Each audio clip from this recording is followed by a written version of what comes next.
इस घोड़े को मत छुओ, इसे मैं काबू में कर सकता हूँ साहब। 12 साल के उस बच्चे की आवाज खाली अस्तबल में इस तरह गूंजी कि वहां खड़े सारे लोग एक पल को रुक गए।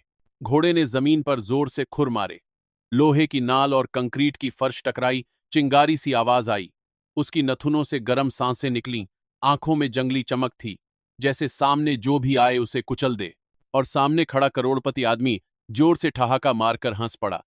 अबे गरीब लटके, इस घोड़े को 15 साल से बड़े बड़े धुरंधर लोग काबू नहीं कर पाए, तू कैसे इसको बस में करेगा? साहब मुझे बस एक मौका दे दो। बच्चे की आवाज नरम थी, लेकिन उसमें कोई हिचक नहीं। ठीक है, अगर तूने इसको बस में कर लिया तो मैं तुझे 1 करोड़ रुपया दूंगा। इसके बाद उस अस्तबल में मौजूद स्टेबल बॉयज, ट्रेनर्स, गार्ड्स सबकी आंखें फैल गईं। किसी के होंठों पर हंसी थी, किसी के चेहरे पर शक। और फिर कुछ देर बाद वह कुछ ऐसा हुआ, सबके होश उड़ गए। जानने के लिए वीडियो आखिर तक देखते रहिए। वह घोड़ा सचमुच एकदम खूबसूरत था, काला, चमकदार, ताकतवर, जैसे अंधेरी रात खुद जमीन पर उतर आई हो और मांस मज्जा ले ली हो। लंबी गर्दन, चौड़ी छाती, मसल से भरा शरीर। जब वो दौड़ता था तो जमीन हिलती महसूस होती, जब रुकता तो हवा भी रुक जाती। इस घोड़े की कीमत करोड़ों में थी। उसका नाम था ब्लैक थंडर और मालिक था अर्जुन मल्होत्रा, देश के सबसे अमीर रेस हॉर्स ओनर्स में से एक। मीडिया उसे हॉर्स किंग कहती थी। उसकी हवेली नुमा फार्म हाउस में दर्जनों घोड़े थे, नेशनल और इंटरनेशनल रेस के चैंपियन। हर ट्रॉफी रूम में चमकती थी गोल्ड कप्स की कतारें, दीवारों पर लगी तस्वीरें जिनमें अर्जुन एक्सपेंसिव सूट में, ट्रॉफी हाथ में, विजयी मुस्कान के साथ खड़ा होता। जब अर्जुन ने यह घोड़ा खरीदा था तो बेचने वाले ने साफ कहा था, साहब घोड़ा बहुत सुंदर है, ताकतवर है, ब्लड लाइन रॉयल है। लेकिन वह थोड़ा रुका, फिर गंभीर होकर बोला, लेकिन बेकाबू है। इसे कंट्रोल करना आसान नहीं होगा। गलत हाथ में गया तो घातक हो सकता है। अर्जुन ने उसकी बात पर हल्की सी हंसी हंसी थी। पैसे का घमंड उसकी आंखों में साफ दिखता था। हर चीज पैसों से काबू में आ जाती है। उसने चेक साइन करते हुए कहा था, बेकाबू घोड़ा नहीं होता, कमजोर ट्रेनर होते हैं। मेरे पास दुनिया के सबसे बड़े एक्सपर्ट्स हैं। उस दिन से ब्लैक थंडर सिर्फ एक घोड़ा नहीं, अर्जुन के लिए ईगो का सवाल बन गया। दर्जनों ट्रेनर बदले गए, विदेशी एक्सपर्ट्स बुलाए गए, स्पेन से, दुबई से, यूएसए से। सबने अपने अपने तरीके आजमाए। किसी ने कहा इसे भूखा रखो, एनर्जी कम होगी, मान जाएगा। किसी ने कहा कठोर ट्रेनिंग चाहिए, रोप्स टाइट, बिट कड़ी। किसी ने कहा इसे तोड़ना पड़ेगा, तब कंट्रोल आएगा। घोड़े को बांधा गया, कसे हुए बिट लगाए गए, लॉन्ग व्हिप से ट्रेनिंग हुई। कभी कभी स्टेबल के पीछे से उसकी चीखें सुनाई देतीं, जैसे कोई वाइल्ड चीज अपनी आजादी का हक मांग रही हो। लेकिन हर बार नतीजा एक ही। जैसे ही अर्जुन घोड़े के पास आता, ब्लैक थंडर की आंखें बदल जातीं। वह सिर झटका, पैर पटका, और अगर किसी ने जरा भी कोशिश की उसकी पीठ पर बैठने की, तो घोड़ा ऐसे उछलता, ऐसे बक मारता कि सामने वाला सीधे मिट्टी सूंघता। एक बार तो एक फॉरेन ट्रेनर की कॉलर बोन टूट गई। दूसरी बार स्टेबल बॉय की रिब्स में चोट आई। तीसरी बार किसी कैमरामैन का कैमरा घोड़े की लात से टूट गया। अर्जुन के लिए यह ह्यूमिलिएशन था। रेस चैंपियनशिप करीब थी। अर्जुन का सपना था खुद इस घोड़े पर बैठकर रेस जीतना। कैमरास फ्लैश हों, क्राउड उस का नाम चिल्लाए, हेडलाइंस हों, billionaire owner wins on his own horse. लेकिन सपना हर दिन टूट रहा था। ब्लैक थंडर स्टेबल में खड़ा था काला तूफान, लेकिन किसी के बस में नहीं आ रहा था। उसी अस्तबल में काम करता था एक बच्चा मोहन, उम्र 12 साल, फटे कपड़े, नंगे पांव, कंधे पर पुराना गंदा तौलिया। उसका काम था घोड़ों को चारा डालना, उनकी लीद साफ करना, पानी भरना, अस्तबल बुहारना और कभी कभी घोड़ों की आंखों से मक्खी भगाना। अर्जुन के लिए वह बस ओए छोटू था, लेकिन मोहन ने पहली नजर में ही कुछ महसूस कर लिया था। जब भी वो ब्लैक थंडर के पास जाता, दूर से ही उसे घोड़े की आंखों में सिर्फ गुस्सा नहीं, दर्द भी दिखता। एक दिन जब बहुत चोटिल ट्रेनर आकर घोड़े को गालियां दे रहा था, जंगली, कमीना, हरामी घोड़ा, मोहन स्टेबल के कोने में खड़ा सब देख रहा था। उसकी छोटी छोटी उंगलियां रस्सी पकड़े पकड़े कस गईं। आखिरकार उसने हिम्मत करके अर्जुन से कहा, साहब घोड़ा बदतमीज नहीं है, इसे कुछ दर्द है। अर्जुन ने मुड़कर देखा, महंगे जूते, इंपोर्टेड घड़ी, ब्रांडेड चश्मा। उसने ऊपर से नीचे तक मोहन को देखा। लड़के की हड्डियां, नंगे पैर, फटी शर्ट, आंखों में हिम्मत। तू मुझे घोड़ा सिखाएगा? अर्जुन की आवाज में तिरस्कार था। तेरे बाप दादों ने घोड़े पाले हैं क्या? मोहन चुप हो गया। उसने न सिर झुकाया न जवाब दिया, लेकिन उसकी आंखें ब्लैक थंडर पर ही टिकी रहीं। मोहन का बैकग्राउंड कोई नहीं जानता था। वो सिर्फ स्टेबल का लड़का नहीं था, वह एक किसान का बेटा था। उसका गांव शहर से बहुत दूर नहीं, लेकिन जिंदगी से बहुत दूर था।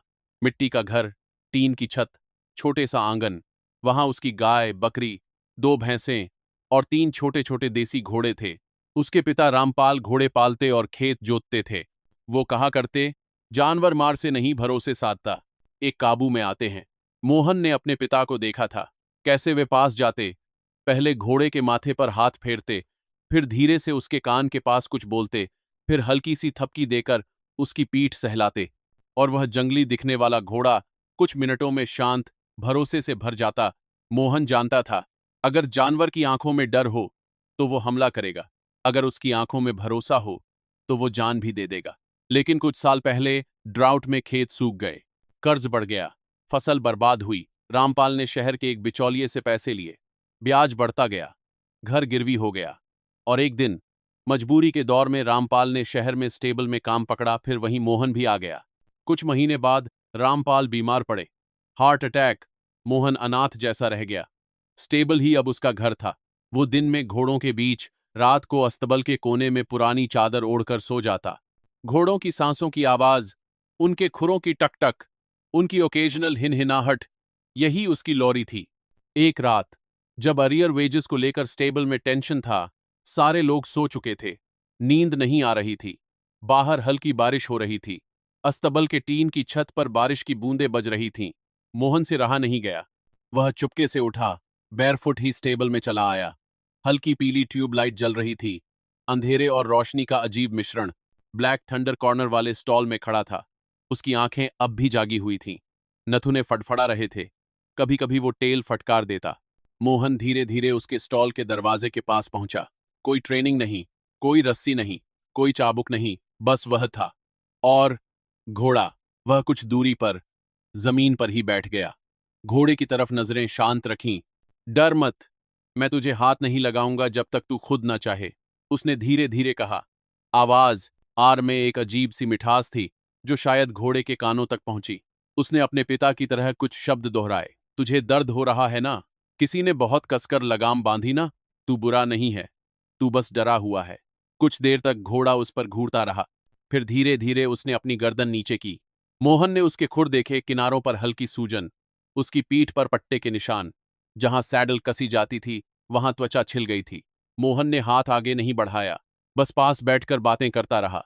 कभी कभी वही बातें जिन्हें कोई इंसान समझ ना पाए, लेकिन घोड़ा समझे। मैं भी डरता हूं जब मुझे मारते हैं, लेकिन अगर कोई प्यार से हाथ रखे तो मैं उसके साथ चला जाता हूं। उसने जेब में से गुड़ का छोटा टुकड़ा निकाला, धीरे से सामने रखा। घोड़े ने पहले तो सूंघा, फिर हल्के से वह गुड़ उठाकर खा गया। उस रात ऐसा कुछ नहीं हुआ कि स्टेबल स्टाफ अगले दिन कहानी सुनाते। कोई चमत्कार नहीं, कोई स्टंट नहीं, बस एक बच्चा था और एक घोड़ा।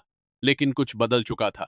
अगली सुबह अर्जुन जब आया तो उसने नोटिस किया, ब्लैक थंडर पहले की तरह हाइपर नहीं लग रहा था। वो खुर तो मार रहा था, लेकिन रैंडम नहीं। उसकी बॉडी लैंग्वेज में पैनिक कम, एनर्जी ज्यादा थी। एक ट्रेनर ने आंखें मलते हुए कहा, साहब, रात को मैंने देखा था, वो बच्चा आया था। मोहन घोड़े के पास बैठा था। अर्जुन के माथे पर शिकन आई। मतलब स्टेबल बॉय? हाँ साहब। अर्जुन के मन में इरिटेशन और क्यूरियोसिटी दोनों आए। उसे बुलाओ। मोहन को सामने लाया गया। अर्जुन ने सिगार हवा में घुमाते हुए कहा, तू बहुत होशियार बन रहा है। हाँ। मोहन चुप रहा। उसने अर्जुन की आंखों में आंखें नहीं डाली, लेकिन जमीन भी नहीं देखी। कहीं बीच में, सम्मान और स्वाभिमान के बीच की रेखा पर, जो तू कल चिल्ला रहा था, घोड़े को द रद्द है वगैरह, अर्जुन ने मॉकिंग टोन में कहा। फिर अचानक कुछ सोचकर बोला, अगर तू इस घोड़े को काबू में कर दे तो तुझे 10 करोड़ दूंगा।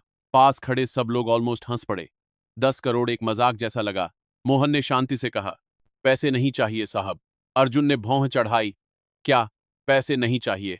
मोहन ने दोहराया। बस 1 महीना दीजिए, इस घोड़े के साथ रहने का। कोई इसे बीच में मार नहीं सके, इतना भरोसा दीजिए, बस। अर्जुन पहली बार थोड़ा कंफ्यूज हुआ। उसे लगा था कि बच्चा लालच में हाँ बोल देगा, लेकिन यह कुछ और ही खेल था। ठीक है, वह बोला, लेकिन अगर 1 महीने बाद भी ये घोड़ा मेरे ऊपर बैठने नहीं देता तो तू स्टेबल से बाहर होगा, समझा? हाँ साहब, मोहन ने बिना हिचक के जवाब दिया। 1 महीना। उस 1 महीने में स्टेबल के लोगों ने जो देखा वह किसी एक्सपेंसिव फॉरेन ट्रेनर ने नहीं किया था। मोहन रोज सबसे पहले स्टेबल में आता, सबसे आखिर में जाता। वह ब्लैक थंडर के स्टॉल के बाहर ज्यादा वक्त बिताने लगा। उसने घोड़े को घुमाया, नहीं दौड़ाया, उससे बातें की, नहीं चीखा, कभी उसे छूने की कोशिश नहीं की। जब घोड़ा स्टिफ दिखता, जब घोड़े के कान पीछे हो जाते, वो इमीडिएटली डिस्टेंस बना लेता। वो उसके खुर साफ करता, उन पर तेल लगाता, उसे पानी पिलाता, कभी कभी थोड़ा एक्स्ट्रा गुड़ देता। जब कोई ट्रेनर जरा भी जोर से बिट डालने की कोशिश करता, मोहन बीच में आकर हल्की आवाज में कह देता, धीरे, इससे दर्द होगा। शुरुआती दिनों में कई स्टाफ ने उसका मजाक उड़ाया, जानवर है, बच्चा नहीं, इतना लाड करोगे तो सिर पर चढ़ जाएगा। लेकिन दिन बीतते गए, घोड़े की आंखें बदलने लगीं। पहले जब अर्जुन स्टेबल में आता, ब्लैक थंडर वाइल्ड हो जाता। अब वो सतर्क होता, पर पागल नहीं। मोहन बीच में बफर बन गया था। वह घोड़े के कान के 6 उंगलियां चलाकर हल्का मसाज करता, कभी उसके माथे पर सिर रखकर खड़ा रहता, जैसे दोनों के बीच कोई गुप्त समझौता हो रहा हो। और फिर उस महीने के आखिरी सोमवार की सुबह अस्तबल के बाहर हल्की धुंध थी। सूरज पूरी तरह नहीं निकला था। स्टेबल की छत पर बैठी चिड़िया की आवाज आ रही थी। मोहन स्टॉल के अंदर खड़ा था, घोड़े के बिल्कुल पास। बाकी स्टाफ थोड़ी दूरी पर फेंस के पास खड़े तमाशा देख रहे थे। अर्जुन स्टेबल के दरवाजे पर हाथ बांधे, सनग्लासेस लगाए खड़ा था। मोहन ने कुछ नहीं कहा, वह बस घोड़े के पास खड़ा था, उसकी गर्दन सहला रहा था। अचानक कुछ ऐसा हुआ जिसने सबको स्टंड कर दिया। घोड़े ने गर्दन मोड़ी, अपने दांतों से मोहन की शर्ट की हल्की सी सिलाई पकड़ी और धीरे से शर्ट को ऊपर की तरफ खींचा, जैसे कह रहा हो, आजा। मोहन पल भर को फ्रीज हुआ, फिर हल्की मुस्कान उसके चेहरे पर फैली। वह धीरे से, बिना जल्दबाजी, घोड़े की पीठ पर चढ़ गया।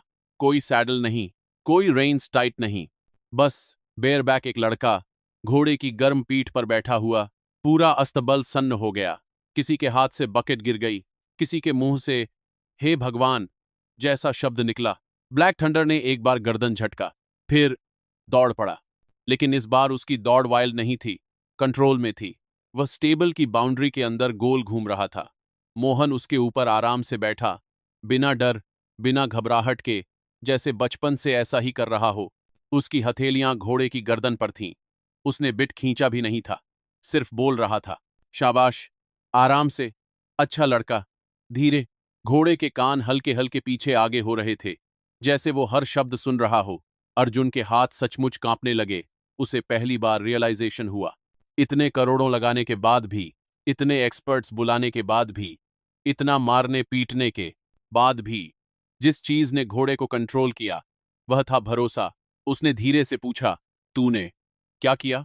मोहन ने घोड़े से उतरकर उसकी गर्दन थपकी, उसकी आंखों में देखकर कहा, कुछ नहीं।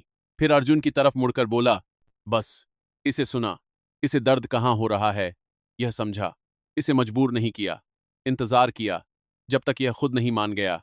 अर्जुन ने पहली बार अपने घमंड को थोड़ा नीचे रखा। उसने कहा, तू मुझे सिखा सकता है?